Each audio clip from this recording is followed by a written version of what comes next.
I pensionati stanno svolgendo un ruolo fondamentale per le famiglie, per il sostegno ai figli, ai nipoti, per il sostegno spesso anche ai redditi. Vogliono essere ascoltati, vogliono una amministrazione regionale che non giri sempre la testa dall'altra parte e vogliono che la sanità veneta torni ad essere eccellente come lo era fino al 2010. L'impressione è un'impressione positiva perché lei si è assunta di impegno di mantenere una relazione forte con le organizzazioni sindacali e inoltre rispetto ai temi e ai problemi che gli abbiamo posto si è impegnata in prima persona nel tentare di realizzare quanto abbiamo chiesto all'interno del programma di governo della Regione Veneto. I comuni, anche quelli piccoli, non vogliono mollare il campanile. Qui ci vuole una norma che li obblighi.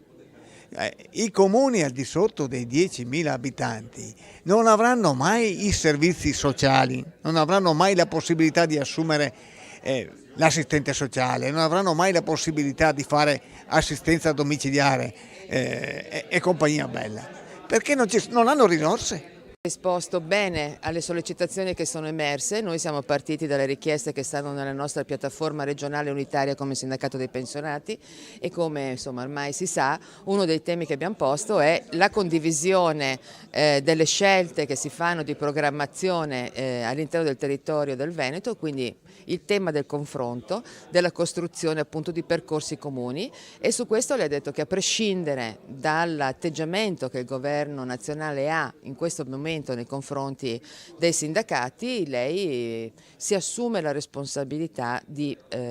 trovare un accordo con noi. Io credo poi che attraverso la riduzione delle USL da 21 a 8 e quindi riducendo il costo dei dirigenti noi aumenteremo i servizi a favore dei cittadini sul territorio con la creazione di 330 ambulatori aperti H24 dove rivolgersi, uno ogni 15.000 abitanti, dove rivolgersi appunto per le malattie croniche, per l'Alzheimer, il Parkinson, l'esigenza della riabilitazione, quindi una sanità davvero vicina ai territori che torni ad essere una sanità di qualità per tutti, soprattutto con una riduzione forte di un problema molto sentito che è quello delle lunghe liste d'attesa.